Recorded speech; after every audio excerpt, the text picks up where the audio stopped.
Gerakkan hati kami ya Roh Kudus. Dan kami juga berdoa untuk teman-teman kami yang berangkat karena kedinasan dan dibahkan dengan selamat dalam penerbangan. Dan juga kami berdoa untuk Wakil Gembala Bapak Stanley yang pagi hari ini melayani di gereja GBT Alpha Omega Argapura. Dan juga Ibu Gembala yang pada pagi hari ini melayani di gereja GBT Argapura. Memakai mereka dengan dahsyat di sana Tuhan. Bapak, pegang konsentrasi pikiran kami agar kami mampu menyerap kebenaran firman. Tolong kami semuanya.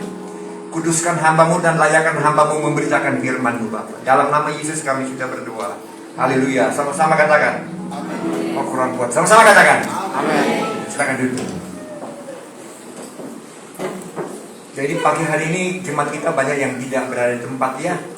Macam Bapak J, Bapak Sibi juga berangkat ke Jogja dalam kedinasan. Juga Pak Freddy Kusmawan juga berangkat ke Jakarta kalau tidak salah. Dan sedikit ada rasa sayang kepada keluarga Pak Sianturi ya, di mana mari masuk saya, di mana ibunya semalam itu harus opnam. Selamat pagi Pak Mani. Kalau saya yang baru tiba juga dari Jakarta. Di mana Ibu Sianturi saya perlu jelaskan, beliau tidak sakit sebenarnya. Hanya beban pikiran sehingga tensi beliau tidak begitu stabil. Kami semalam ada di sana mungkin 2 jam. Kami nikmati bagaimana dokter ahli jantung itu memeriksa. Biasanya orang dites di sini sampai di sini kan, tapi dokter jantung perintahkan 2 kali juga di tensi, 2 tangan di tensi jadi 4 untuk tahu persis dan untuk tidak mengganggu konsentrasi. Ibu Sianturi diminta oleh dokter jantung untuk dimasukkan ke ICU. Bukan bahaya tidak, tapi sudah bisa mengontrol denyut jantungnya yang tidak stabil. Tapi saya sudah katakan bahwa aman-aman karena kami punya perjamuan kudus. Amin saudara. Amin. Jadi kalau ada yang sakit itu hanya karena diizinkan Bapa di surga. Ingat itu. Kami bukan dipakai untuk dipermainkan, tidak. Yang namanya penyakit itu tidak akan bisa melekat kepada tubuh, jiwa, roh kami. Karena kami ditebus dengan mahal dan kami menikmati perjamuan kudus ini menjadi darah dan daging menjadi daging kita. Panjangnya nanti kita dengar banyak itu. Dan pagi hari ini saya mau berbicara sesuatu yang baru bagi saudara, ya. Jadi kami pulang dari malam dari rumah sakit Profita ya, jam 10 mungkin. Dan saya bilang kita pulang, bukan pasti jaga dipelihara karena jemaat ini bukan jemaat yang anak kecil yang main-main dalam pemberitaan, bukan berarti yang lain dipermainkan, tidak ya. Nanti kita dengar sebentar firman Tuhan. Dan sampai pagi hari ini saya yakin bahwa Tuhan pasti tolong. Jadi Pak Sianturi tentu menemani Ibu. Lalu Pak Michael yang juga minta izin tidak bisa hadir karena menjemput Ibu Lola, adik daripada Ibu Sianturi dari Timika, yang ikut mengunjungi kakaknya yang ada di rumah sakit. Pasti Tuhan tahu. Jadi Pak Sibi, Pak Sianturi, Pak Edi Kusmawan, beberapa Wakil Gembala ada di Argapura, Ibu Gembala juga di Argapura di gerejanya almarhum Isetom ya. Itu membuktikan bahwa firman yang kita punya cukup mahal sehingga banyak orang pesan. Amin. Dia punya koki-koki dipinta masa di sana. Mari pada pagi hari ini saya ingin kita membaca firman Tuhan dari Injil Lukas pasal yang ke-11 ayat 1 sampai 4 dulu. Injil Lukas pasal 11 ayat 1 sampai 4, nanti dilanjutkan ayat 5 sampai 10. Yang di dalam pengajaran tabernakel itu Lukas pasal 11 terkena mezbah dupa emas yang berbicara tentang doa dan penyembahan ya. Doa dan penyembahan begitu Ya, itu harus dipahami bahwa nanti dijelaskan lagi semua. Mari Pak Heri bantu saya membaca Lukas 11 ayat 1 sampai 4. Saudara perhatikan, baca baik-baik itu. Lukas pasal 11 ayat 1 hingga 4. Hal berdoa ayat 1. Nah, kita akan berdoa ya. Teruskan. Pada suatu kali Yesus sedang berdoa di salah satu tempat.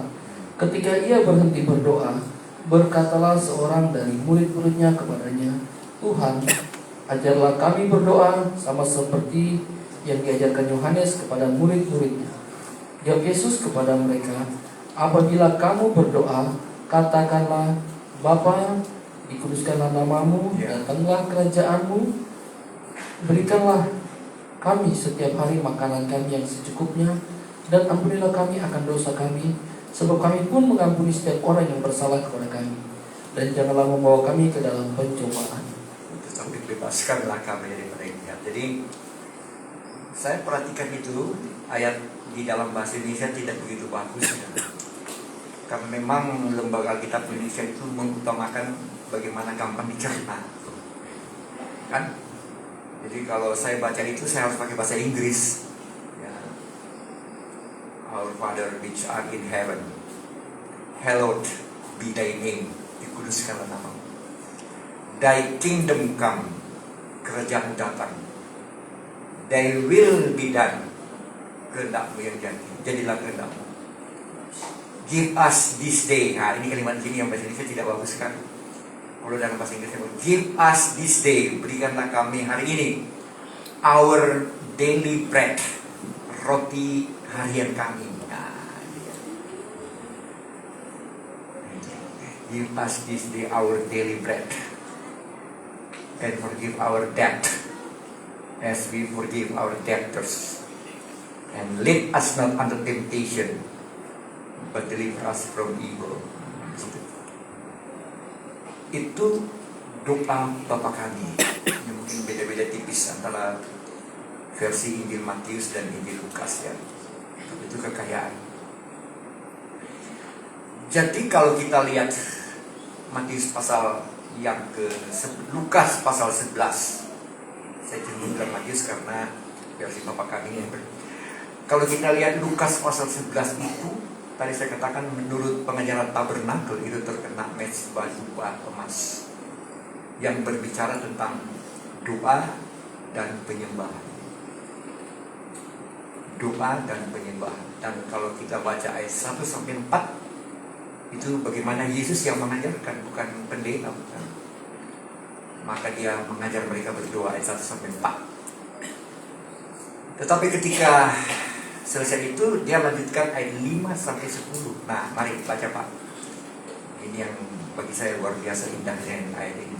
Pembukaan yang bagus sekali. Kalau saya bilang ayat 5 sampai 10 terkena penyembahan, saudara pasti ragu benar enggak Pak Gembala ngomong. Saya pikir sebentar. Mari silakan. Lukas pasal 11 ayat 5 hingga 10. Lalu katanya kepada mereka, Yesus katanya, lalu kata Yesus kepada mereka. Ini masuk bagian kedua, mulai masuk suasana penyembahan. Mari silakan. "Jika seorang di antara kamu pada tengah malam pergi ke rumah seorang sahabatnya dan berkata kepadanya, 'Saudara, pinjamkanlah kepadaku 3 roti, sebab seorang sahabatku yang sedang berada dalam perjalanan singgah ke rumahku dan aku tidak mempunyai apa-apa untuk dihidangkan kepadanya.' Masakan ia yang di dalam rumah itu akan menjawab, 'Jangan mengganggu aku, pintu sudah ditutup dan aku serta anak-anakku sudah tidur. Aku tidak dapat bangun dan memberikannya kepada saudara.' Aku berkata kepadamu, sekalipun ia tidak mau bangun dan memberikannya, Sekalipun ia tidak malu. Nah, ulangi lagi.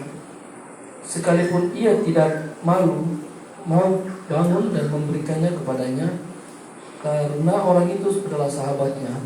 Namun karena sikapnya yang tidak malu itu, ia akan bangun juga dan memberikan kepadanya apa yang diperlukannya. Oleh karena itu, aku berkata kepadanya." Nah, bedanya dengan bagian pertama, bagian doa ya. Bedanya antara doa dan penyembahan. Nah, kenapa? Oleh karena itu aku berkata kepadamu, Aku itu Yesus ya. Apa? mintalah maka akan diberikan kepadamu. Nah, mulai dirinci itu. Mintalah maka akan diberikan kepadamu. 2, Carilah carilah maka kamu akan mendapatkannya. mendapatkannya. Ketoklah maka pintu akan dibukakan bagimu. Nah, terus kan? Karena setiap orang yang meminta menerima, dan setiap orang yang mencari mendapat, dan setiap orang yang mengetok baginya pintu dibukakan. Nah, beda ya. Jadi antara penyembahan, antara doa dan penyembahan. Doa itu kan tanpa beban. Ya, kalaupun ada beban sedikit-sedikit aja lah. Dari dia punya redaksi aja kelihatannya begitu ringan sekali ya kalau berdoa.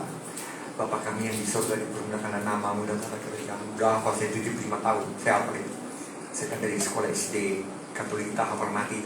Doa Bapa kami sama salam Maria. Tidak beban.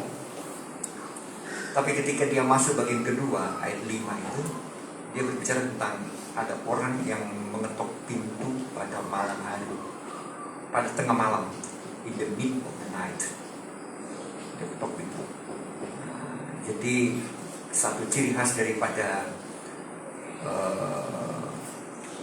penyembahan, kalau saudara mau menyembah itu ada unsur karena berada pada tengah malam. Artinya kalau Anda menyembah Tuhan itu beda dengan Anda berdoa.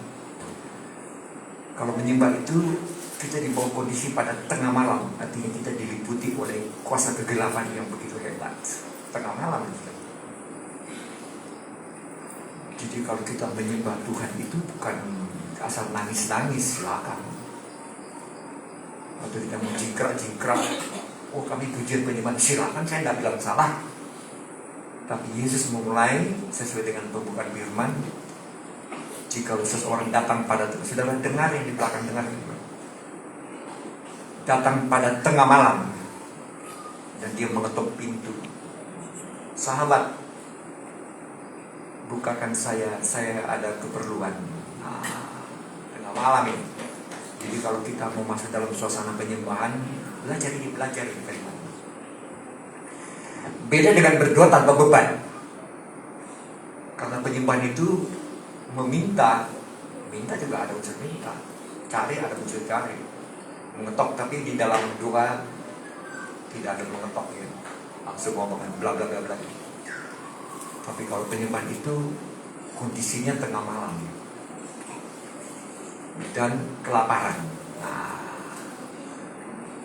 kan?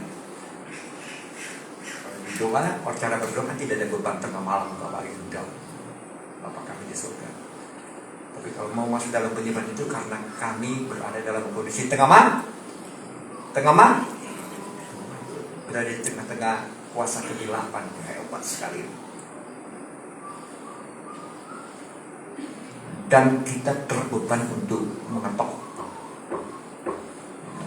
Mengetok di sini bukan pintu biasa, pintu surga. Supaya surga dibukakan. Apa yang diminta? Dikatakan apa? Berikanlah aku 3 ketul roti. 3 loaves. Loaves itu kalau kita di Papua di sini di Indonesia itu roti tawar satu begini kan. Itu satu itu kan loaves. Diminta 3. Beda dengan di doa. Kalau doa kan tidak.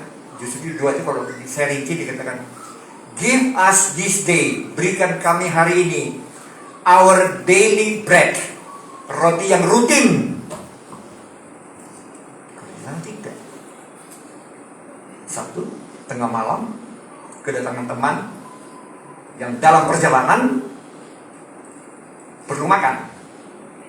Artinya kalau saudara mau memahami tentang penyembahan lewat pelajaran ini, satu, apa yang membebani saudara mau menyembah? Oh, aku mau menyembah karena kau dahsyat. Boleh juga, gak apa-apa. Tapi kalau hari ini saya rinci dia, dasarnya kondisi tengah malam, di mana dosa begitu hebat. The middle of the night. Dan kalau di doa itu Dia minta roti hari, rutinitas, our daily bread. Kalau di sini tidak. Dia bilang pinjamkan, lend us 3 loaves. Pinjamkan saya roti tawar. Kalau bahasa apa ya, gampangnya apa ya? Sebesar segini. Apalagi 3. Waduh, makan padat. Nah, khusus kita sebagai hamba Tuhan, kalau kita mau melayani Tuhan, saya ajak saudara ya, kalau saudara mau menyampaikan firman terus hanya berdoa, gampang-gampang begitu, hasilnya nanti pemerintah juga gampang. Tapi kalau saudara berada pada tengah malam, kondisi di dunia ini betapa dahsyatnya. Kalau saudara sekarang ikuti medsos itu, mengerikan sekali. Kondisi di Indonesia mengerikan. Kemarin saya terima itu ada demo karena ada gereja yang dilarang beribadah. Sampai mereka demo di DPR. Saya pikir kok bisa di Papua ini ada yang melarang beribadah ya? Ini provinsi Kristen. Dan mereka yang demo itu bertekad untuk mau tutup semua pesantren yang ada di Papua. Udah sampai tingkat itu. Tengah malam? Tengah malam? Kegelapan itu bekerja. Sampai menghentikan baptis, sampai menghentikan ibadah itu kan bukan perkara kecil. Kalau cuma berdebat untuk khotbah orang Kristen, ya itu cuma materialnya aja. Tapi kalau menutup gereja itu sekumpulan orang banyak, satu tempat ibadah. Nah, saya tidak bicara prosesnya, tapi itulah kalau saya bawa kita pada kondisi tengah malam dan perlu makan roh. Tidak bisa, kondisi tengah malam itu tidak bisa roti yang biasa-biasa, nggak bisa. Jika roti tawar, saya aja kalau sore beli roti di BKC roti tawar itu kan 2 segini tuh, makan 3 hari, saya sendiri 3 hari. Jadi hamba Tuhan kalau dia berdoa lalu untuk saya bisa hamba Tuhan. Kalau hanya untuk memberitakan firman yang biasa-biasa, tidak usah menyembah. Karena nggak ada beban dia. Tapi kalau dia mau bobot rotinya itu besar dan lebar, dia harus minta roti yang besar. 3 roti besar, 3 loaves bread itu. Kalau dalam penyiar tabernakel itu, yang pertama itu bicara tentang pembukaan firman di pelataran. Lalu roti yang kedua itu, ini kalau kita ungkap secara tabernakel ya gampang-gampang. Makan padat, penelitian. Lalu makan padat, firman kesempur, logo juga. Beda. Jadi kalau saya tidak tahu orang lain, tapi kalau orang berkhotbah dan saya dengar, feeling saya udah tahu bahwa ini dia kurang berdoa ini. Karena dia minta roti hari, artinya biasa-biasa ya, Selasa khotbah kan, khotbah kapan kan? Saya Selasa depan, kan rutin toh, our daily. Nah, tapi kalau kita mau bobotnya itu ke toki pintu kerjaan surga. Kalau kita baca ayat 5-nya, ayat 6-nya bagaimana?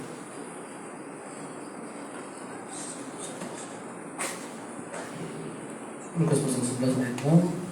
Sebab seorang sahabatku yang sedang berada dalam perjalanan tengah malam itu begini, beban kita memberitakan firman kepada sahabat yang dalam perjalanan itu kemana? Pasti kalau malam ke neraka kan? Tengah malam jalan itu kan kita tidak bicara, oh sini jam 12 malam masih ramai, bukan itu. Tapi teman yang dalam perjalanan hidupnya, nikahnya hancur, buah nikahnya hancur, itu beban berat tengah malam. Perjalanan nikah dia itu sudah tengah malam. Dia nggak bisa roti harian, rotanya nggak bisa yang rutin, nggak bisa. Harus menggedor pintu hati Allah. Jadi dengan kalau telinga saya pasti beda mendengar berkhotbah. Bukan saya mengecilkan, tapi dengan dengar firman hari ini saya memacu saudara. untuk berada dalam kondisi ketika kapan berkhotbah jadwal sudah dibikinkan bulan Agustus, sudah dikirim oleh sekretaris. Dan kalau Anda punya nama ada di situ, maka beban kita harus pada tengah malam. Karena jemaat dalam perjalanan tengah malam, karena jemaat punya persoalan hidup dan lapar. Sampai situ dulu, paham dulu. Jadi kalau kita hambur begitu firman begitu, ya tidak salah, tapi ya itu firman karena hanya berdoa. Tapi kalau kita punya beban, kita masuk kepada yang berat. Ngomong sama orang itu, kalau saya nggak tahu saudara. Ngomong sama orang itu saya tahu beban persoalan nikahnya, saya tahu. Apakah tengah malam? Apakah sore atau pagi? Ya kalau pagi itu kan berdoa aja kan. Kalau tengah malam nggak bisa.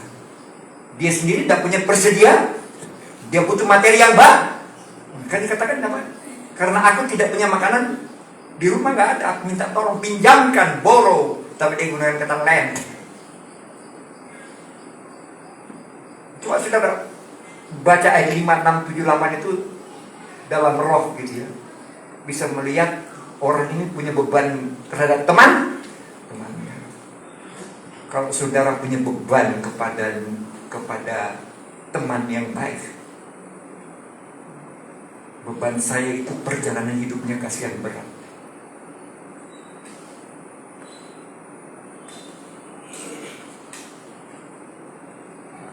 Terus mau khotbah seperti orang bilang ya buang-buang begitu saja, tidak bisa. Itu perjalanan hidup tengah malam, jangan main-main.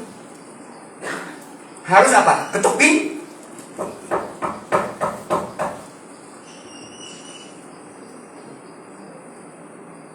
Persiapan firman itu lewat penyembahan. Penyembahan itu beda dengan doa. Tapi kalau kita punya pemandangan bahwa penyembahan itu karena kita berhura-hura, terus suka kita, kan jadi melenceng dari pemberitaan pagi ini kan. Kita mengentengkan firman Tuhan. Dan kalau baca, karena tengah malam sahabatku dalam perjalanan dan aku sendiri tidak punya materi. Saya mau bicara apa ya? Dan dia tidak minta daily bread, tapi dia minta 3 roti tawar. Saya kira nangkap sekarang. Lalu ayat 7-8 dikatakan, sebenarnya saya tidak akan buka pintu karena aku sudah ditempati, tapi karena sahabatku yang membutuhkannya, maka aku menyiapkannya. Allah Bapa itu begitu.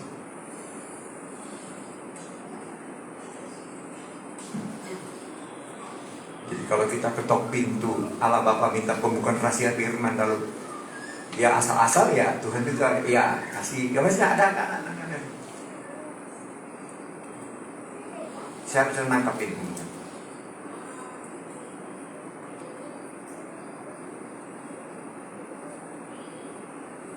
Apakah itu level pemuda? Apakah itu level orang tua? Kondisi dunia semakin hari semakin jangan. Lu kok pernah jangan? Ya main-main.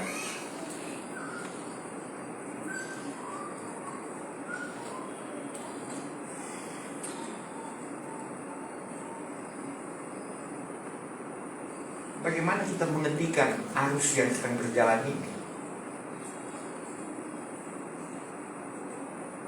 Nanti saya mau khotbah, tapi nanti Natal aja deh. Bagaimana kita menjadi Maria? Maria itu siapa? Ibu Yesus. Kalau bilang Ibu Yesus gampang kan? Bagaimana perutnya Maria itu menghasilkan firman menjadi maka dia harus tahan perawannya. Dahsyat, nanti Natal saya bongkar itu dahsyat banget.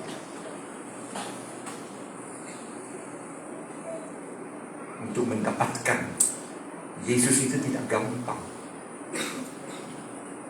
Harus malaikat Gabriel Gabriel datangi itu desa kota Nazaret untuk mencari perawan. Nah, perawan itu bukan secara jasmani, saya tidak bicara itu. Bagaimana gereja yang mempertahankan, merindukan firman menjadi daging. Harus menjadi daging. Tidak bisa teori mentah, itu namanya pemberitaan. Karena yang ada dalam kandungan Maria itu firman menjadi daging. Yohanes 1:14 loh. Jauh, dahsyat banget. Mari kita, saya rasa feeling saya bilang saudara mulai terasa kalau persiapkan diri cuma berdoa dan firman. Kalau kita basic, kita harus menyembah. Perlu apa? Perlu cari di mana pembukaan firman. Minta rahasia firman. Ketuk hati Allah. Amin.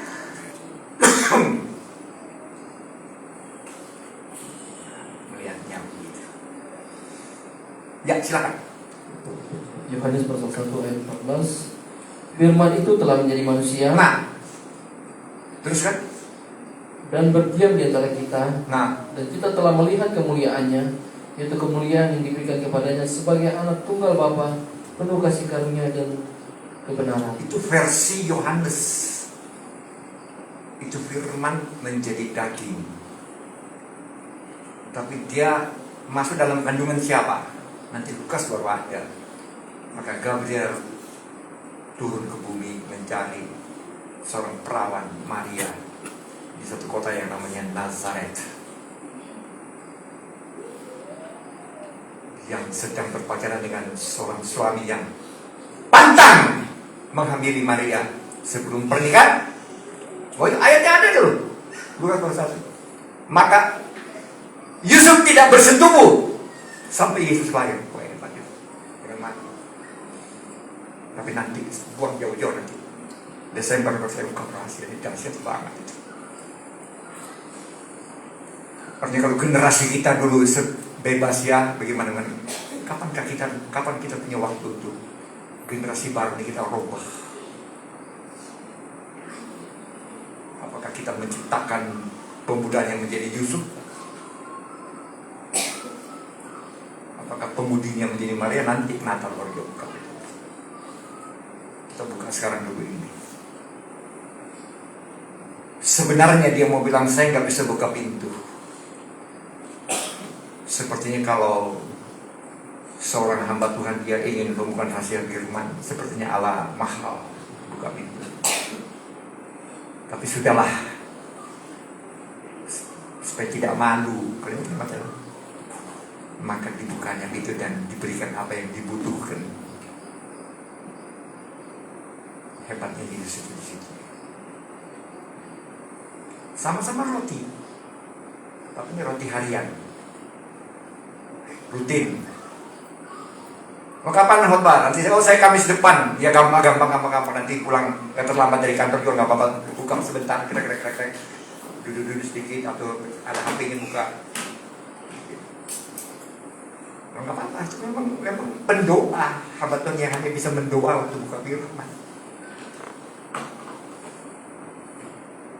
Kalau hamba Tuhan yang masuk dalam suasana penyembahan, nah ini image dari penyembahan kita kan, oh haleluya menyembah. Benar, itu tidak salah. Tapi bedanya doa dan penyembahan itu, doa itu tanpa beban. Tapi kalau mau menyembah itu apapun persoalannya ada harus cari, minta dan apa itu? Minta, cari dan minta firman sama Tuhan, cari di pasal apa, buku apa, dan ketok hati Allah, minta bukanya firman. Beda loh. Saya tidak tahu telinga saudara seperti apa. Siapapun berkata saya dengar itu. Biasanya saya pulang dulu dan bersebaktian siapapun yang apa. Nanti sudah di rumah 3-4 jam baru saya kirim WA, terima kasih buat firmannya ya. Saya dikuatkan sama Roh Kudus dia yang pembukaan. Karena imam itu ada darah di telinga. Imam itu kan ada darah, tanda darah. Ditebus cara mendengar, memilah.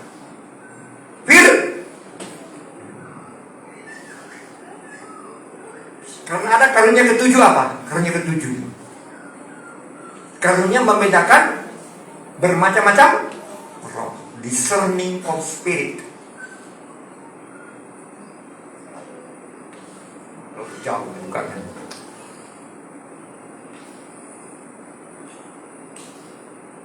Tapi awal pemahaman kita itu, saya menjadi pengkhotbah yang didasari jemaat itu adalah jemaat yang dalam perjalanan hidupnya sebagai mahasiswa, dia butuh sesuatu. Finalnya dia harus bisu tanpa gagal dalam perkuliahan dia. Artinya perjalanan tengah malam loh.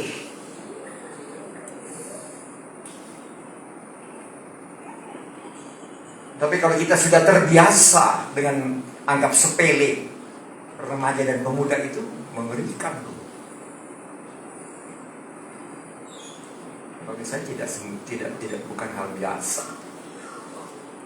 Perkhotbah bagi pemuda-pemudi itu bagi saya gembala yang telinga saya ada tanda darah. Mau kemana ini pemuda ini? Dia berada dalam perjalanan tengah malam. Dia butuh makan. Makan apa? Roti harian atau roti tawar yang besar?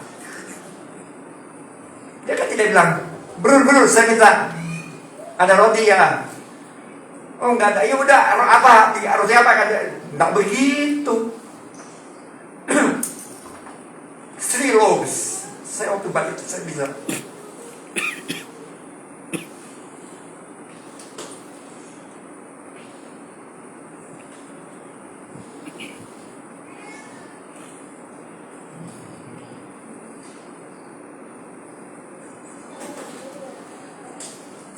Tolong siapa?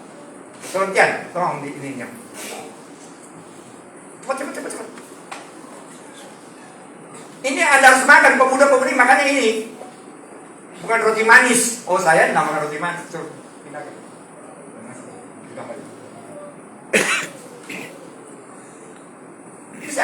Saya ambil dari Alkitab Ibrani ya loh.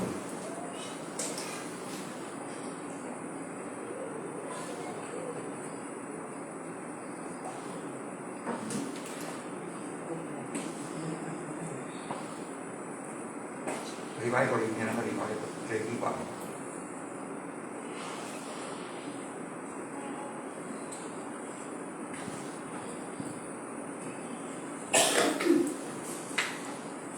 Nah bicara saya buktikan.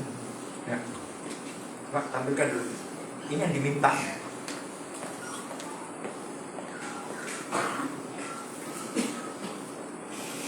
Poten.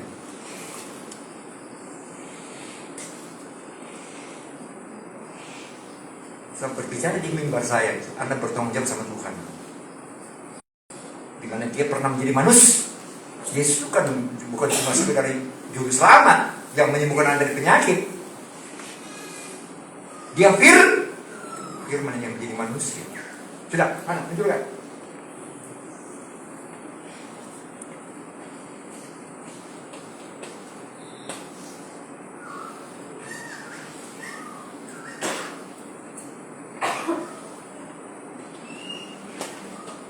Saudara bisa mulai paham.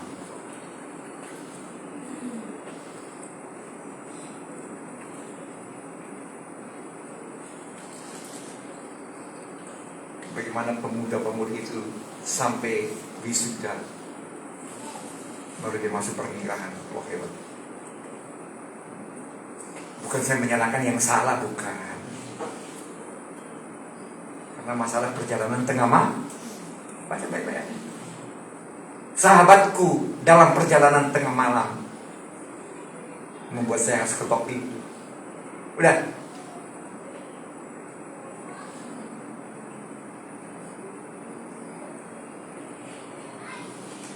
Dah.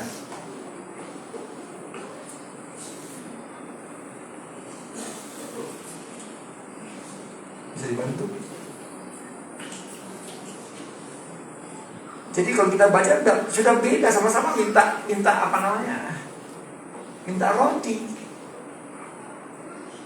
Tapi roti apa yang diberikan tengah malam pinjam di datang?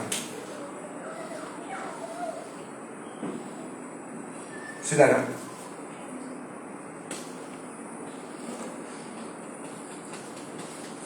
mari kita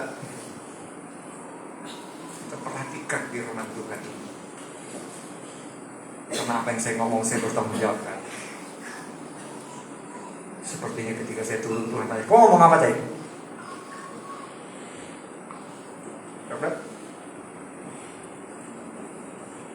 Bisa?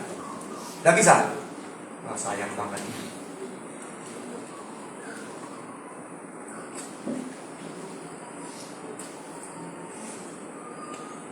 Nah ini dia. Bisa nggak?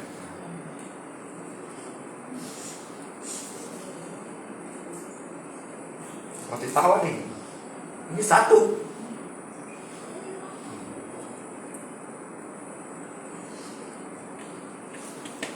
Saya juga di jadwal khotbah karena kebetulan kan baru meninggal teman Pak siapa? Pak Felix.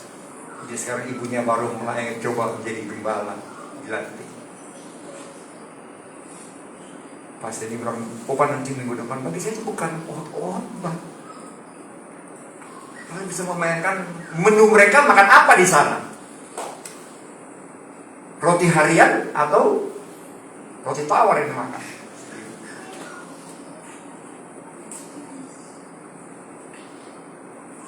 Kalau di sini kan makannya segini dong. Sayangnya itu. Ulangi lagi ayat 6, tolong baca pelan-pelan. Dan kalau saudara paham firman yang dahsyat ini mempengaruhi keuangan saudara, mempengaruhi gaji saudara, akan terjadi peningkatan gaji saudara naik. Nanti benar-benar bilang, Pak punya gaji naik kali ini.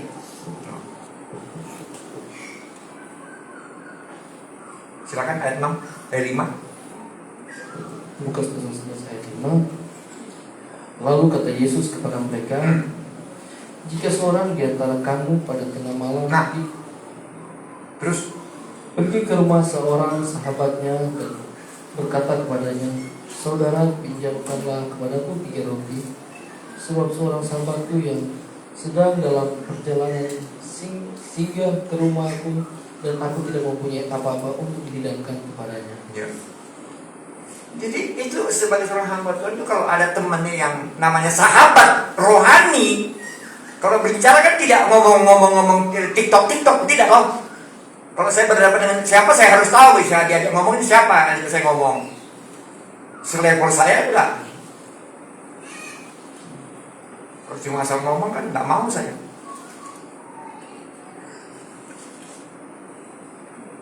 Karena Yesus juga dia mengajar ini karena dia punya pengalaman.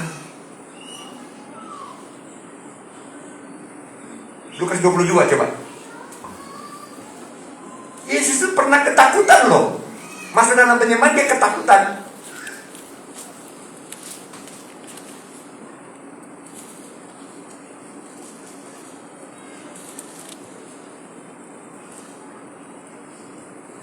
Lukas 22 ayat 43 coba.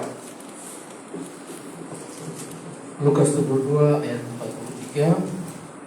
Maka seorang malaikat dari langit menampakkan diri kepadanya untuk memberi kekuatan kepadanya.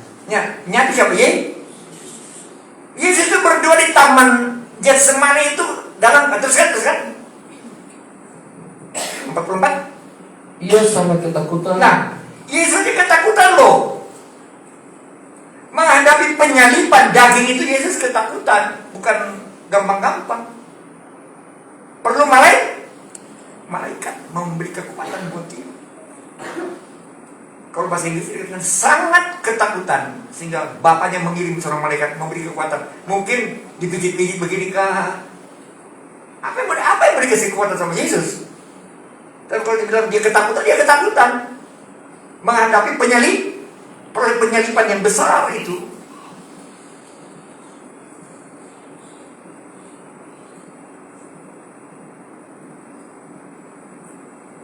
Makanya dia berdoa bagaimana? Ya Bapa, Kalau bisa, cawan ini berlalu. Porsi yang saya harus makan sebagai firman Tuhan manusia ini terlalu berat. Secangkir cawan itu kan mangkuk itu isinya itu kan beban dalam penyelipan. Kalau bisa berlalu, tapi jangan kehendakku, but thy will be done. Biarlah kehendak yang jadi.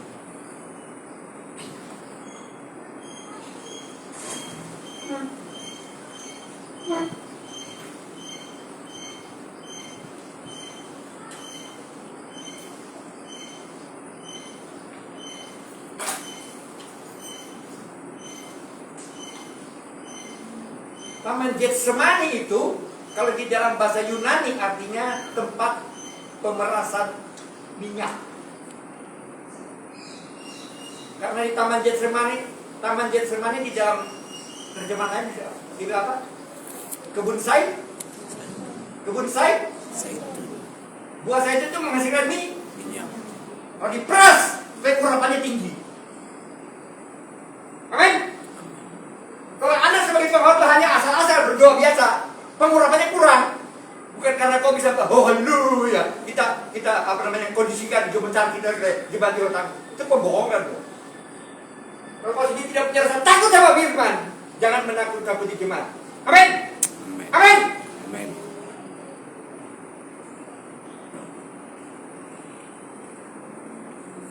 Gitu. Taman Getsemani itu tempat Yesus berdoa. Dan Yudas tahu itu, tempat itu Yudas tahu. Baca ayat ini, Yudas tangkap dia di situ. Yudas yang tangkap, tapi ditemani sama pengawal-pengawal dari saudara Romawi kan.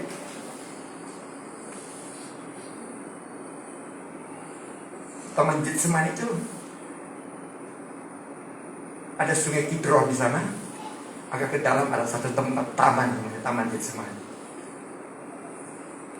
Itu Taman Getsemani tempat Yesus berdoa dan menyembah di situ. Dia berteriak pada sambil gemetar, kataku, Bapak kalau bisa tahun ini berlalu. Menangis, dia menangis.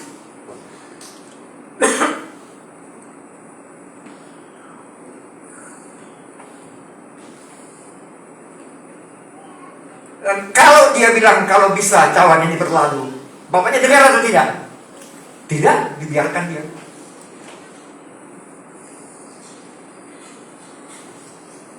Jadi penyembahan itu bukan asal bagaimana kita mengkondisikan jemaat ikut kita. Jangan berdosa sama Tuhan Anda itu. Anda harus menjadi pengkhotbah yang takut sama Tuhan. Rasa takut sama Tuhan, baru you bisa bawa penyembahan itu. Yesus kan begitu. Karena dari Taman Getsemani ketika ditangkap, berakhir di Golgo, dia berteriak, Eloi, Eloi, Allahku, Allahku, jangan tinggalkan. Dia lalu ketakutan yang sangat tinggi loh. Punya rasa takut kalau kita memberitakan firman, tidak mengubahkan orang itu punya rasa takut sebenarnya.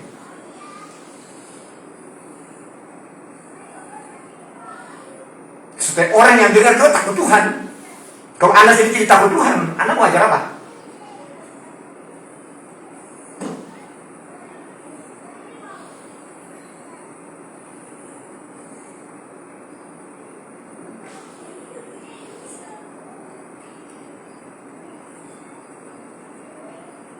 Waktu di Taman Getsemani, malaikat masih bisa kasih kekuatan. Apakah ramas-ramas dia punya leher, ke pundak, ke tangan? Dia berikan kekuatan tuh. Masih ada tiup-tiup Yesus enggak kan? Tapi karena tidak didengar doanya, perlu pengetukannya lebih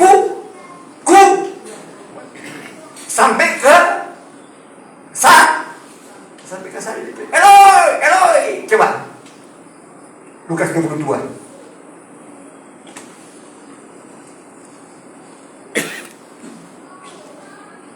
Matius 27 ayat 45 sampai 50. sampai mati bapaknya tidak dengar dia. Bayangkan. Jadi kalau kita berdoa sesuatu dan Bapak disuruh tidak jawab, jangan Anda berhenti. Masuk dalam penyembahan. Begitu. Ya silakan. Matius 27 ayat 45. Matius 27 ayat 45 44. ayat 45. Salah. 50 ya betul. Matius 27 ayat 45. Mulai dari jam 12 kegelapan meliputi seluruh daerah itu sampai jam 3. Kira-kira jam 3 berserulah Yesus dengan suara nyaring, Eli Eli lama sabachthani. Ya kalimatnya itu begitu, tapi ada orang pikir apa? Terus sudah tadi. Artinya, Allahku, Allahku, mengapa engkau meninggalkan aku? Kenapa mereka salah? Mereka bilang apa? Oh, dia panggil Eli. Oh, baca terus. Ayat 47. Mendengar itu, beberapa orang yang berdiri di situ berkata, ia memanggil Elia. Nah, sekarang saya bacakan kalimat bahasa Ibrani-nya. Dia bilang Eloi. Itu belum selesai sebenarnya. Karena dia panggil Allah Bapa kebenaran. Jadi bukan Eloi. Elohim. Elohim. Orang Israel itu tidak pernah bilang Yehuwa. Yang itu bukan orang Israel. Kalau saudara ke Israel bilang, belum, saya akan ke sana nanti bulan Februari saya ke sana. Orang Israel itu, orang Yahudi itu, kalau orang Ibrani itu kata Yahweh, Yehovah itu tidak ada dalam orang di Ibrani sana, orang Israel tidak. Mereka kalau panggil Allah itu Adonai atau Elohim. Yang katakan Yehovah Jireh, Yehovah Rabbah itu kan dialek orang Barat yang belajar Ibrani. Tapi orang Ibrani tidak tahu. Kalau kita apa itu Yahweh, dia tidak tahu. Dia panggil Elohim. Makanya waktu dia mau disalib dia kata Elohim. Ini udah mau putus napas kan. Dari jam 12 sampai jam 3. Matinya jam 3 jam. Tergantung. Darah habis. Terus kan 45, 46.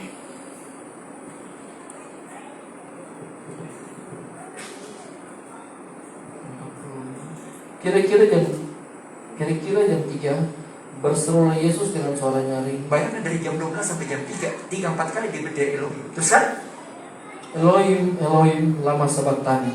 Artinya, Allahku, Allahku, mengapa engkau meninggalkan aku? Terus Mendengar itu, beberapa orang yang berdiri di situ berkata, ia memanggil Elia. Salah. Terus kan Dan segera datang seorang dari mereka, ia mengambil bunga karang, mencelupkannya ke dalam anggur asam, lalu mencucukkannya pada sebatang bulu dan memberi Yesus minum. jadi berhenti dulu. Itu penyalipan itu sistem.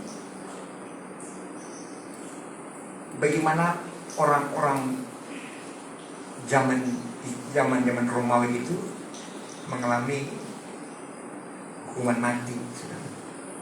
Jadi kalau dalam penderitaan darah sudah mau habis, lalu dikasih anggur asam itu kan menderita dia, lebih cepat matinya. Terus kan? Jadi kalau kita menyembah belum terjawab, biar cepat mati ke daging. Terus dikasih mati daging biar berkot menyembah apa? Kau menyembah kau daging kok mana? Terus kan? Ayat 49. Tetapi orang-orang lain berkata, jangan, baiklah kita lihat apakah Elia datang untuk menyelamatkan dia. Nggak nyambung kan? Terus kan? Yesus berseru pula dengan suara nyaring, lalu menyerahkan nyawanya. Nah, mati kan? Penyembah itu sampai mati dah. Daging harus mati tuh. Bukan cingkrak. Oh tidak, saya jadi bilang salah ya.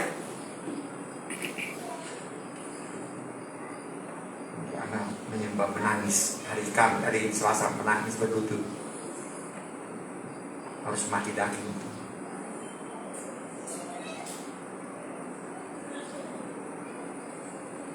Tapi saya melihat imam-imam saya Tuhan pakai dalam khotbah dahsyat, mulai makin dahsyat.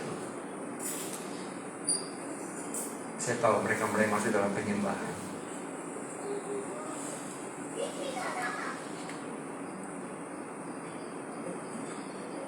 Jadi tahapan Yesus waktu masuk dalam doa itu kan, Getsemani tempat dia berdoa, tempat biasa di situ. Sampai 12 murid tahu tempat itu. Makanya waktu dia bawa mereka ke situ, dia tinggalkan. Kalau baca dengan baik kalimat itu, maka Yesus tinggalkan mereka. Jaraknya seperempar batu kan. Kira-kira kalau dilempar jadi 50 meter. Di sanalah dia menangis, panggil Bapaknya, kalau bisa kawin berlalu.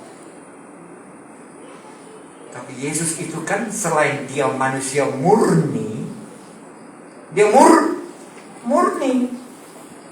Yang takut itu Yesusnya, manusianya yang takut mati, bukan Firman. Firman tidak bisa mati. Firman tidak bisa disalib. Yang mati itu manusia, yang disalib itu manusia Yesus. 1 Petrus 3:18. 1 Petrus 3:18. Ini agak panjang khotbahnya, tapi harus segera saya kasih semua supaya saudara tinggal mencerna nanti. Silakan. 18. 1 Petrus pasal 3 ayat 18. Sebab juga Kristus telah mati sekali untuk segala dosa kita, Ia yang benar untuk orang-orang yang tidak benar, Terus supaya Ia membawa kita kepada Allah. Ia yang telah dibunuh dalam keadaannya sebagai manusia. sebagai manusia dia mati, dibunuh, bukan Firman. Yesus kan dua pribadi, tapi Esa dia satu. Yang tampil itu satu. Jadi Yesus itu dia Firman yang menjadi manusia, yang jadi manusia itu dagingnya yang lahir dari kandungan Maria. Tapi komposisi itu Firman. Sehingga begini, kalau saudara menghayati ini, penyembahan saudara akan seperti ini. Waktu dia menyembah beban, dia menangis loh kepada Bapaknya, Bapak kalau bisa. Tapi dia merasa dia mau cek dia punya murid. Saudara lihat saya, dia berhenti berdoa, dia kemudiannya. Mereka sedang apa? Berdoa atau tidur? Lihat ya. Waktu dia dapat mereka tidur. Tidur sudah. Tapi kamu lihat itu, yang mau bunuh saya sudah datang.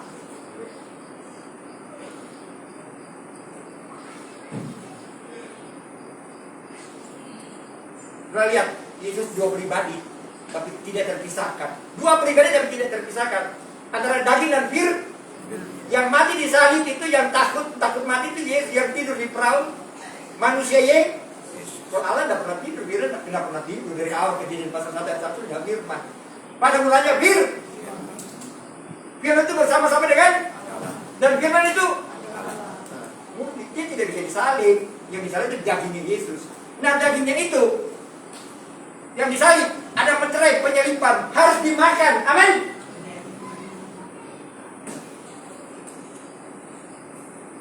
Jadi setiap kali Anda makan, proses daging saudara dan tersalib.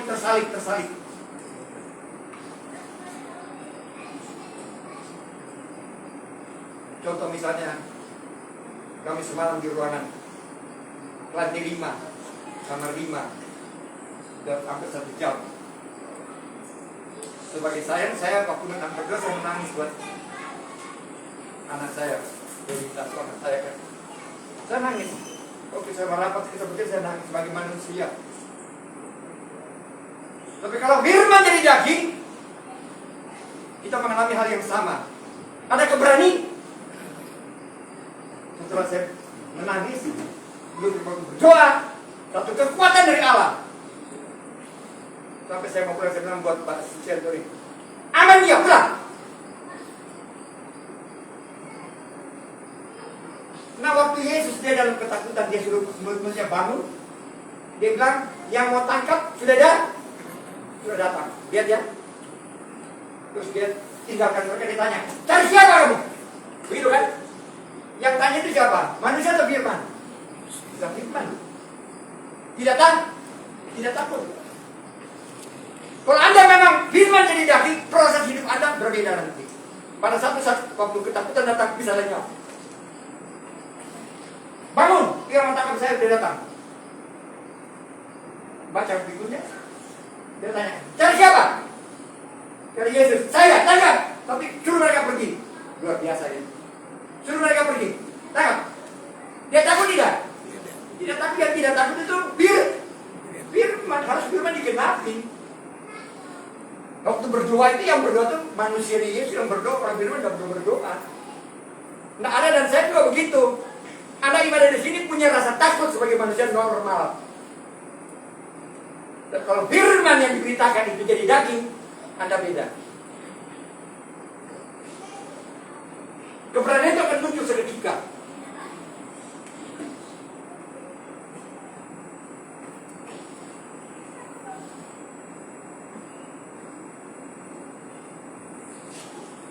Ini rindu saya, saudara, bukan saja cuma sekedar Anda dengar firman, tapi saya mau merubah pola sikap Anda.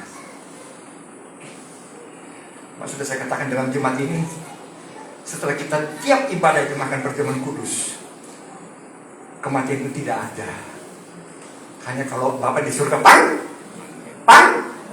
kecuali Bapak panggil kita pulang. Kalau tidak, nah semakin Anda mengkuduskan dirimu, menyiapkan kebenaran firman, tidak ada kematian dalam hidup kecuali Bapak di surga panggil. Amin. Kalau tidak, itu yang saya juga melihat di dalam kamar tadi malam itu. Dalam roh melihat maut itu datang. Tidak ada maut datang. Karena yang sakit itu kan jemaat saya yang sakit. Allah izinkan sakit. Amin. Tapi kematian tidak bisa. Kita sama-sama mempunyai firman menjadi manusia. Firman menjadi manusia. Sama-sama saya makan, dia juga makan kan. Jadi keyakinan saya tidak ada kematian gitu. Dan itu harus terjadi dalam jemaat. Saya tidak pernah percaya itu. Tapi kalau tetap Anda sakit, satu karena Allah izinkan, karena Anda juga tidak menjaga kesehatan. Saya bagaimana sudah umur 60 masih hantam sate kambing. Wah, ada yang tanya saya, Pak Kawan makan sate kambing? Enggak. Saya makan di rumah jemaat aja. Lihat kalau Pak Gembala makan. Yang saya cari itu keladi sama kasbi, 2 potong cukup. Karena saya bantu Allah dalam menjaga kesehatan. Saya jaga makan itu kan membantu umur panjang saya.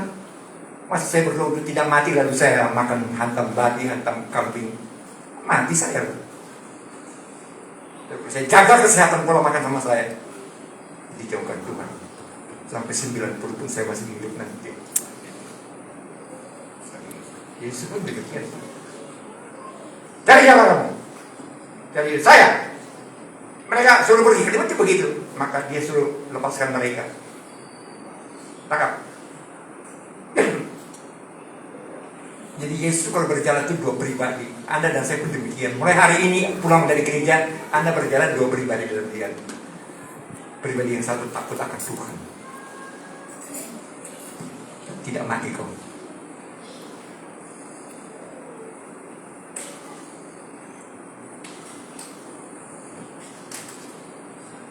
Kita tidak di sini sia-sia nyanyi dengar firman lalu mati juga seperti orang lain, bukan tidak bisa mati.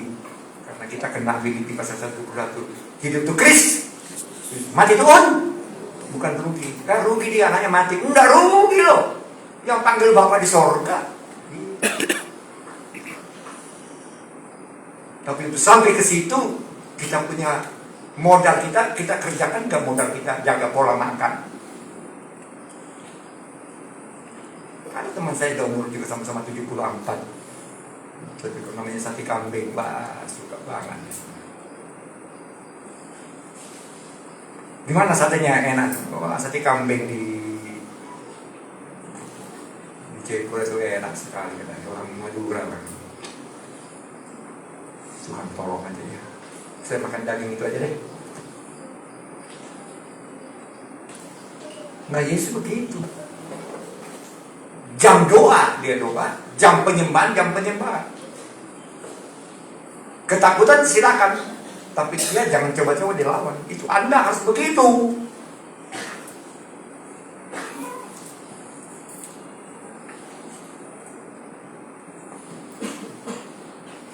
Contohnya misalnya, kemarin kami juga ada punya keponakan, anaknya menikah. Cigombong. Waktu saya masuk, keluarga saya semua. Tapi karena kita sudah pada tua-tua, saya juga nggak mau ngelirik sana ngelirik sini tuh. Karena jadi gue punya meeting, kalau saya ngelirik kan tidak bagus tuh. Ya saya diam-diam aja. Tahu-tahu lama-lama dia, wah ini Pak Kris ya. Kenapa Pak? Masa lupa sama saya? Saya nulis karaktermu. Jadi malu saya. Berarti dalam diri saya ada dua pribadi. Satu sebagai hamba Tuhan ya, mungkin ditempelin nggak apa-apa, tapi kalau muncul saya punya kedagingan sebagai karakter habis kok. Makan dengan sepatu saya makan habis itu. Begitu kan? Anda pernah mikir kalau Anda kuat dalam Tuhan itu nggak gampang loh. Nah dia disalib sebagai manusia, dia berteriak Eloi, karena dia mengajar tuh harus minta, cari dan mengetok pintu. Waktu dia bilang Eloi itu 3 kali dia mengetok pintu surga, panggil bapaknya izinkan dia mati. Tapi sebelum dia putus napas kan berkeliaran di situ kan Maria Magdalena, mamanya juga di situ. Terus dia berteriak di atas, Maria, itu anakmu, ambil dia. Bayangkan disalib udah dia bisa begitu. Magdalena, kau mamanya.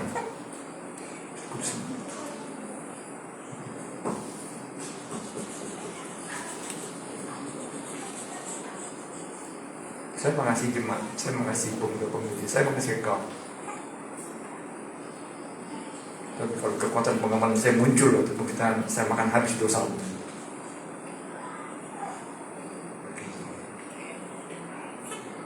Karena upah dosa adalah lalu kita biarkan. Masa mau dibiarkan pemuda jatuh dalam dosa? Mereka harus hidup sampai Tuhan datang. Amin.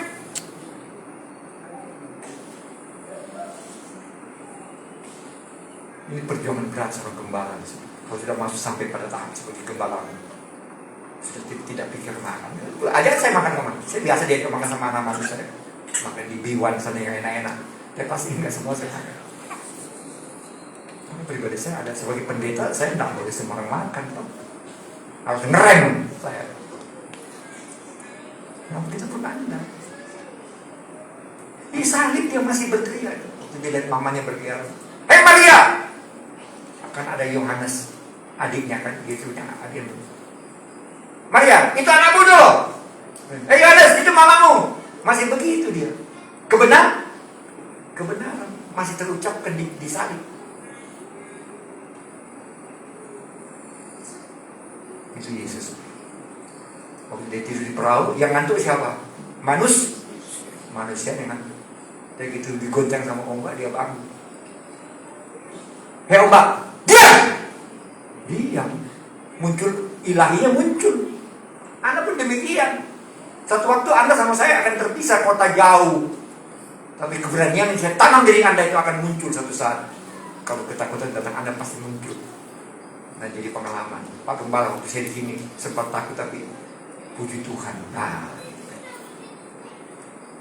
cuma itu kan belajar sesuatu, bukan cuma tahu firman, cuma tahu diberkati.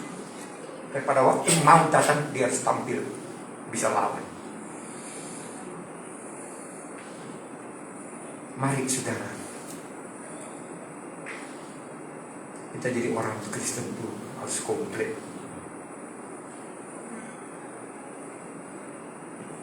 Karena setan itu muncul di mana-mana. Jadi dia harus kenal.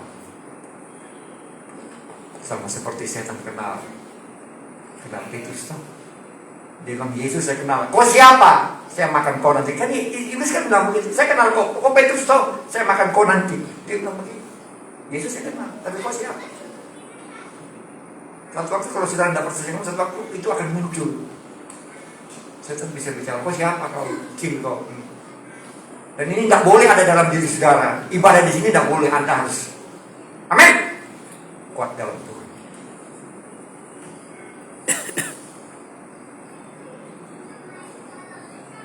Oleh sebab itu bedakan mana doa, mana penyembahan. Tadi dari awal sudah kelihatan. Pola makan roti digambar bir. Kalau cuma roti yang ketul begini sih, roti manis itu kan, aduh 5 pun saya makan habis. roti tawar yang besar segini punya dua, kecil saya punya 2 potongan itu tapi nyata. Begitu juga firman. Wah, firmannya cuma 3/4 jam loh, tapi kasihan banget. Nah, kan begitu. Yang dimakan roti berat padat itu. Karena dia penyembahan, dia menyembah sampai nangis-nangis dia khotbah. Sampai khotbah dia menangis. Saya bilang, ini hasil bukan hanya berdoa tapi menyembah.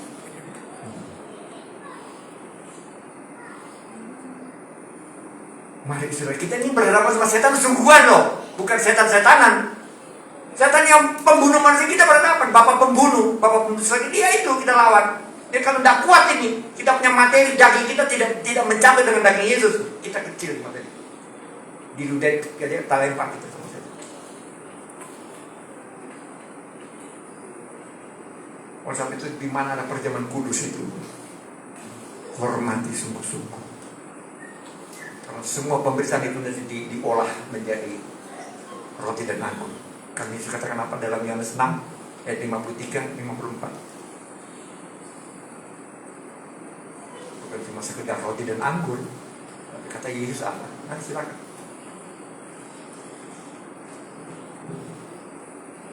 Yohanes 6 ayat 53. Maka kata Yesus kepada mereka, Kata Yesus loh. Aku berkata kepadamu, sesungguhnya. Nah, kata sesungguhnya itu kalau diterjemahkan bahasa Yunani, aku berkata kepadamu, pakai ini. Sesungguhnya itu kalau ditukar bahasa Ibrani, amin, amin. Amin 2 kali loh. Di mana ada kata sesungguhnya, kata Yesus itu kalau diterjemahkan amin, amin. Aminnya 2 kali. Jadi sesungguh-sungguhnya itu kalau diterjemahkan jadi amin, amin, amin. Jadi tidak ada pembohongan kalau bicara. Ulangi lagi 53. Maka kata Yesus kepada mereka, aku berkata kepadamu, amin, amin. Nah, itu dia sebenarnya begitu. Terus kan, jikalau kamu tidak makan daging anak manusia dan minum darahnya, jika kau tidak makan perjamuan kudus, kenapa? kamu tidak mempunyai hidup di dalam dirimu. Sial, itu hidup itu percuma. Terus kan, Barang siapa makan dagingku dan minum darahku, ia mempunyai hidup yang kekal. hidup kekal loh, bukan sembuh dari sakit, lebih daripada. Terus kan, Dan aku akan membangkitkan dia. artinya kalau toh meninggal karena Bapa di surga panggil, dia akan bangkit. Terus kan, Sebab dagingku adalah benar-benar makanan dan darahku adalah benar-benar ini minuman. harus terlihat oleh mata kita. Melihat perjamuan itu seperti apa? Benar-benar dagingnya Yesus itu. Di mana waktu saya kerja juga, saya lirik sana lirik sini, di mana ada gelas perjamuan sedikit ada. Saya menyesal karena saya simpan di sini, saya punya. Kalau saya bawa yang ada di sini.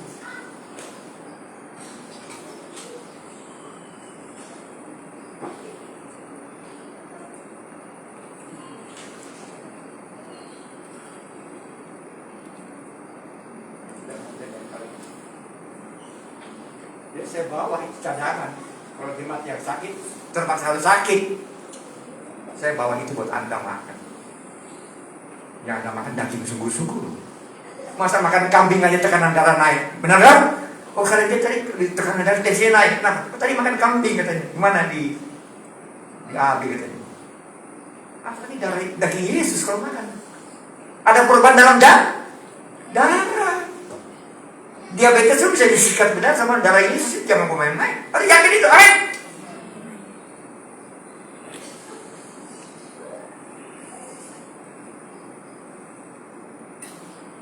Begitu. Jadi yang ngantuk itu Yesus. Jadi ketika dia bentak, muncul dia punya firman yang menjadi manusia itu muncul. Nah, ini firman jadi daging ini berdiam. Firman telah jadi daging dan berdiam di antara kita.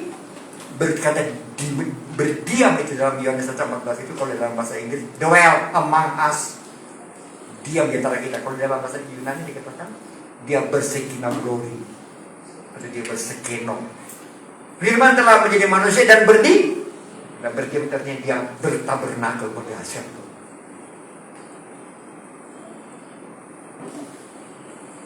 Begitu.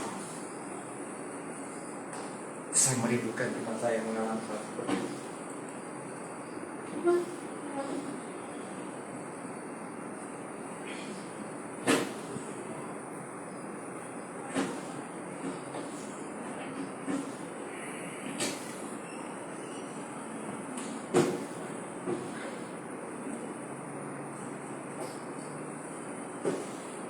Nah, saya kalau ke rumah sakit saya bawa ini.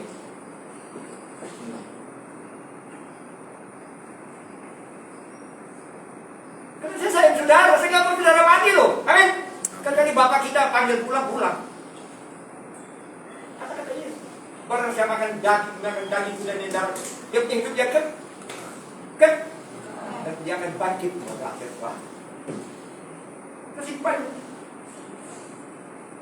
Dimana karena buru-buru saya enggak, kalau enggak saya bawain. Ini jaminannya gembala ini. Bukan, bagaimana datang berdoa kecil itu. Firman jadi dah.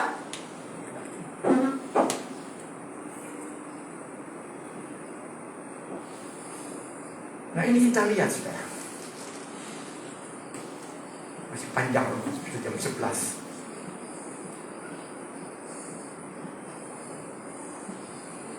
Yesus itu dahsyat banget juga.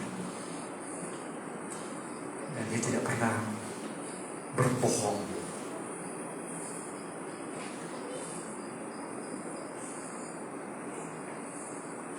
Kita sungguh-sungguh menikmati. Kita makan dagingnya. Dan mungkin pada waktu tertentu yang kita makan biji matanya. Hebat kan? Kalau kita ngelirik sesuatu itu kan kita ngelirik dalam roh Tuhan. Begitu. Melihat dalam roh Tuhan.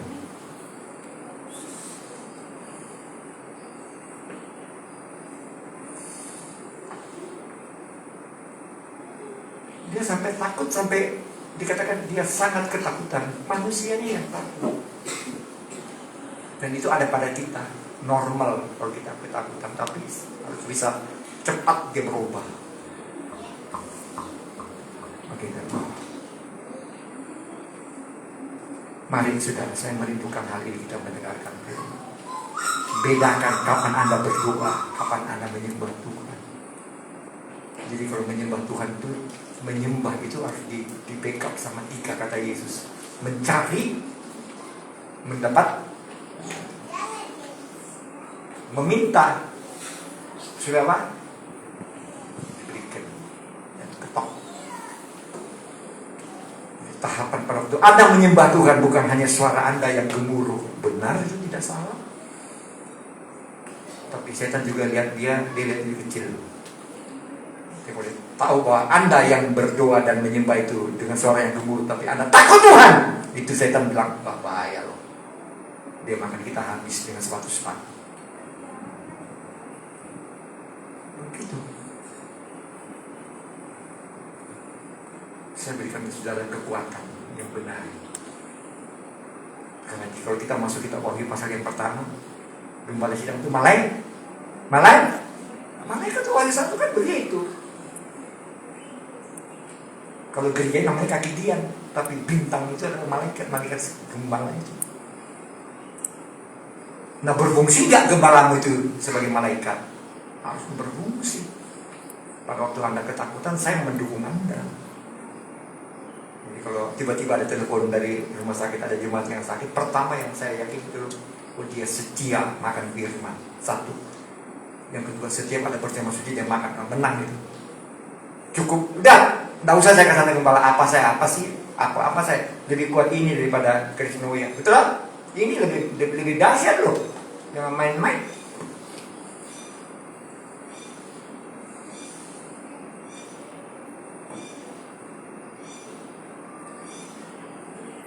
Begitu.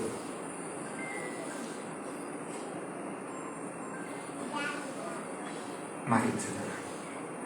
Masih panjang khotbah ini, dahsyat banget begitu kepada saudara. Sehingga tidak seorang pun Yesus katakan, barang siapa datang kepadaku, kebinasaan tidak akan datang pada dia. Jaminan Yesus. Kalau aku meninggal saya izin Tuhan. Kalau Tuhan tidak izinkan, nggak bisa loh. Jadi kalau kita mau bertamu di mana saja kita berada, ya, saya kasih saudara gambaran. Kalau saudara setia ibadah, setia baca firman, setia menikmati minimal paling tidak 2 minggu sekali atau sebulan sekali makan perjamuan suci, konsentrasi ke sana. Saya makan dagingnya Yesus. kekal. Aman. Aku berkata kepadamu sesungguh-sungguh. Waduh, bisa boleh terjemahkan. Amin, amin. Bukan jemaat biasa, bukan hamba Tuhan. Amin, amin. Tidak salah. Yesus yang mau. Mari saudara, sampai di sini dulu firman-Nya. Tapi saudara-saudara dapat pembekalan yang benar. Saya bersyukur pada Tuhan. Tidak sia-sia saudara datang hari ini.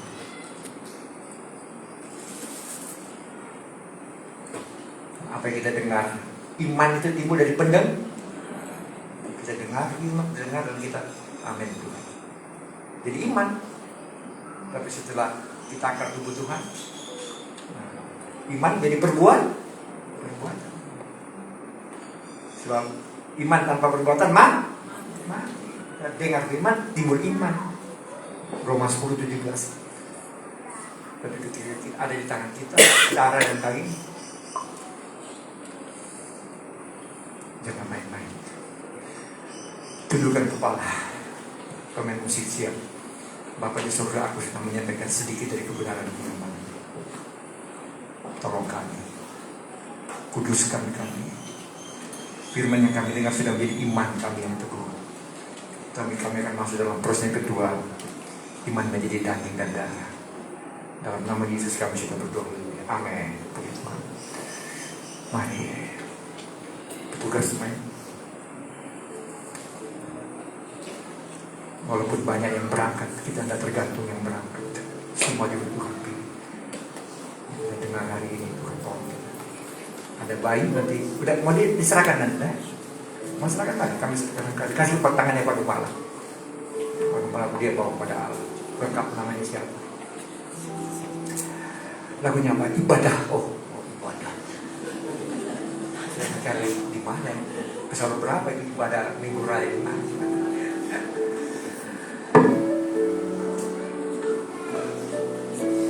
Lebih dari napasku. Wah, beda gitu.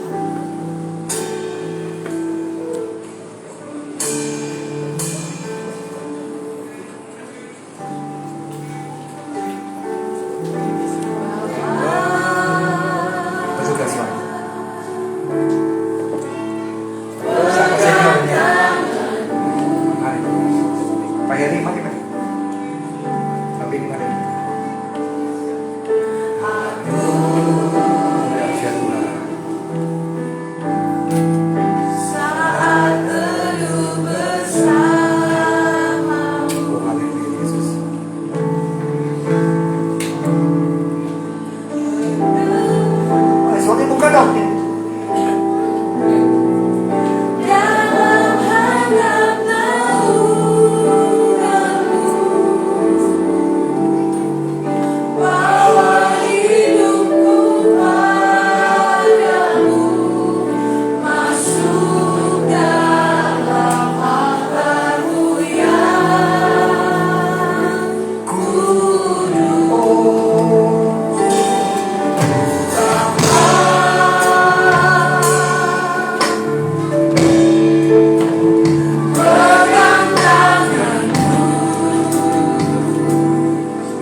iblis. Dan kami akan lawan itu di dalam nama Yesus. Karena daging Yesus dan darah Yesus ada bersama kami. Karena Kau berjanji bahwa dagingmu dan darahmu adalah hidup yang kekal. Sehingga umatmu yang hadir pada hari ini yang menikmati darah dan daging tidak masuk kamus ketakutan dan tidak. Kalaupun harus meninggal, itu sedih Bapa di surga. Tidak. Dalam nama Yesus kami sudah berdoa. Haleluya. Yang percaya sama-sama katakan. Mari kami angkat darah tubuhnya. Mari saudara menjadi jemaat sini, Anda tidak boleh takut kepada siapapun. Tapi jangan cari mati, jangan. Selalu low profile. Tapi di dalam diri Anda ada kekebalan yang maha dahsyat. Angkat tubuhnya, lewati kepala saudara. Angkat dagingnya. Luar biasa. Sebab apa yang telah kuteruskan kepadamu telah aku terima dari Tuhan.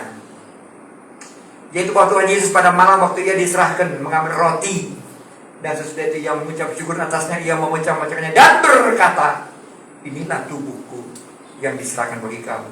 Perbuatlah ini menjadi peringatan akan aku.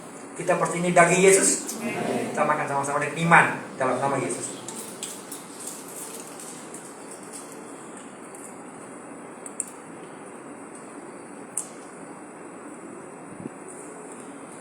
Nanti kasih setetes di tandanya begitu. Dahsyat tuh ini. Demikian juga Ia mengambil cawan sesudah makan. Kata Ia itu kapital besar Yesus. Cawan ini adalah perjanjian baru yang dimandatkan oleh darahku. Waduh, dahsyat banget. Perbuatlah ini setiap kali kamu meminumnya menjadi peringatan akan aku.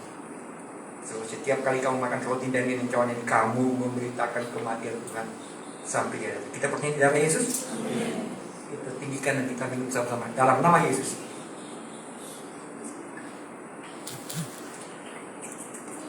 Bapa, kami dikuatkan lewat firman-Mu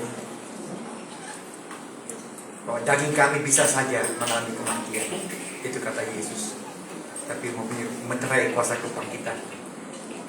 Tapi jiwa dan roh kami mempunyai kekuatan yang tidak bisa dikalahkan oleh siapapun. Dalam nama Yesus kami sudah berdoa untuk perjamuan kudus yang maha dahsyat itu. Haleluya, haleluya. Yang percaya sama-sama katakan. Amin. Oh, amin. Ya, persiapkan namanya ya nak ya. Sampai kucing gue nih. Namanya siapkan. Berharga nih kita beribadah di sini. Ya nilai. Ini rumahnya disentani loh. Kok ya? Doyo ya. Biasa. Mari kita nyanyikan satu lagu dan kita memberi ya. Terima kasih Pak Ben.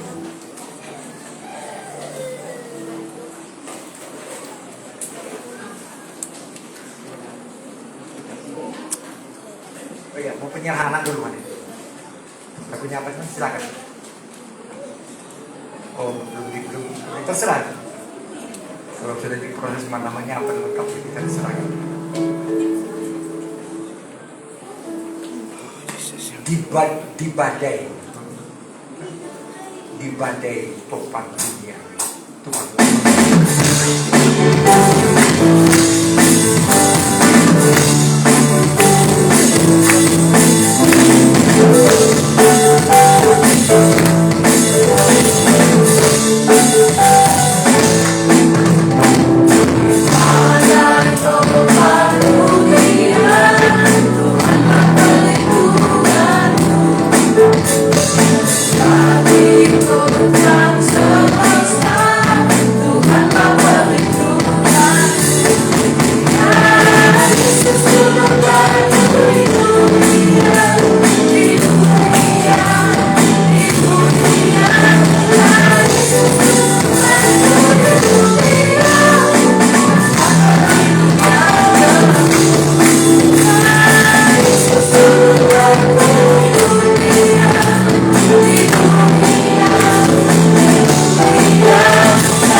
Alejandro.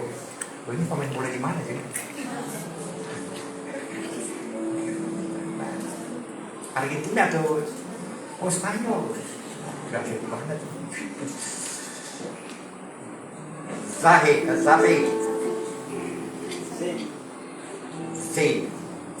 Royce. Mari kami tunduk kepala Bapa di surga. Hari ini kami diberkati oleh firman. Dan firman sudah menjadi darah dan daging kami, Tuhan. Mencatat kami tidak akan ditipu oleh bapak pendusta pembunuh itu. Kami semuanya sepakat melawan dengan kekuatan yang dahsyat. Hari ini cucu daripada Bapak Horota bersama anak dan anak bantunya ada bersama kami, Tuhan. Dan mereka berindu putra mereka yang kecil ini masuk dalam daftar orang yang tidak dapat mati tanpa sejumlah. Tidak hidup sampai Tuhan datang yang kedua kali. Dalam nama Yesus kami sudah berdoa. Amin. Mari.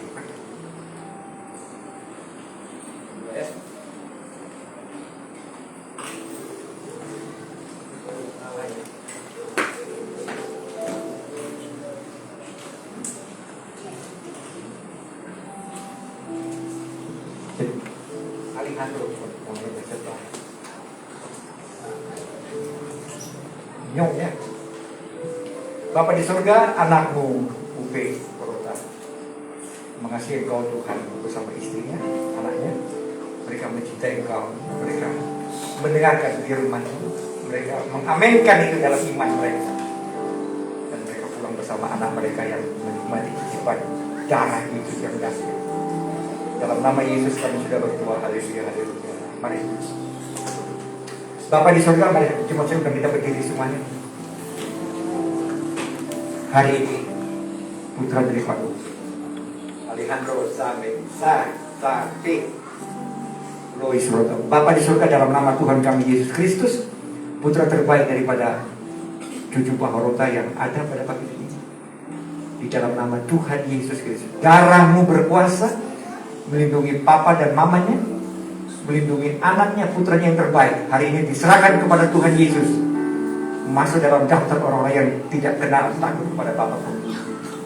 Dalam nama Yesus kami sudah berdoa dan menyerahkan putra ini menjadi anak yang dahsyat. Kami sudah berdoa. Sama-sama katakan amin. Tolong ya.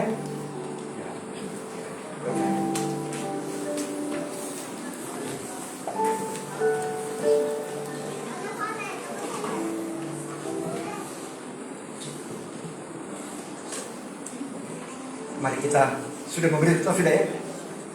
Mari kita menutup ibadah kita. Oh, ada satu lagi. Mari ada pengumuman. Siapa yang mau sampaikan? Mari kita nyanyi dulu lagu ini baru kita dengan pengumuman. Oh, ibadah Bridgestone Selasa tanggal 30 Juli 2024.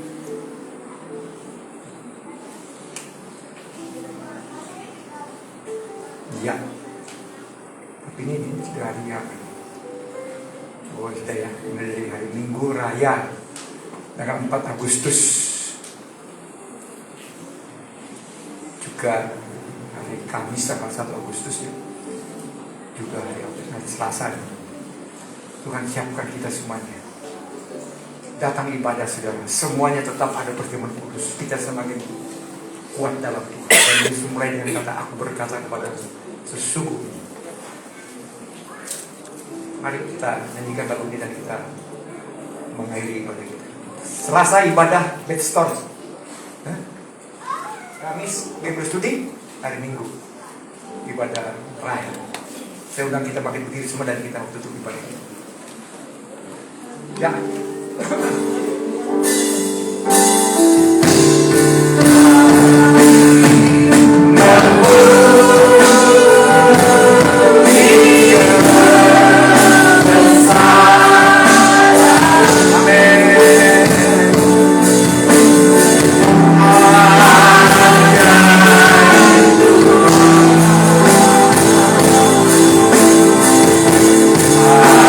Ajar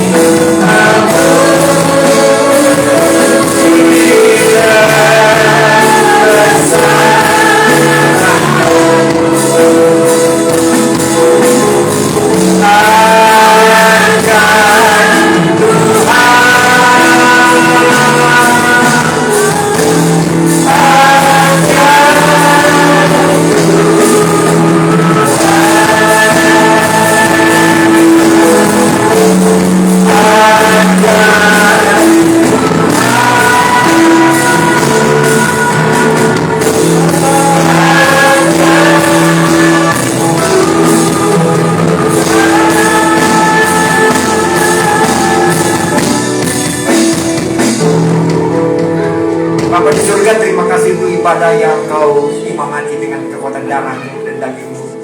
Kami sudah selesaikan. Bahkan Kau menambahkan satu jiwa baru dalam pengembalaan ini, yang sudah didukung oleh kekuatan firman, menjadi bayi yang kuat mulai hari ini sampai Kau datang. Berkati semua kami Tuhan, berkati meja makan kami, berkati keuangan kami, pangkat, jabatan, gaji, penghasilan kami, berkati masa depan kami, berkati kekudusan kami, pekerjaan, perkuliahan anak-anak kami. Pada akhirnya anugerah Allah Bapa yang Maha Dahsyat, kasih Kristus yang sempurna, persekutuan dari Roh Kudus menyertai kami sekalian hari ini sampai Tuhan datang. Kami ada hidup. Dalam nama Yesus kami sudah berdoa. Sama-sama katakan amin.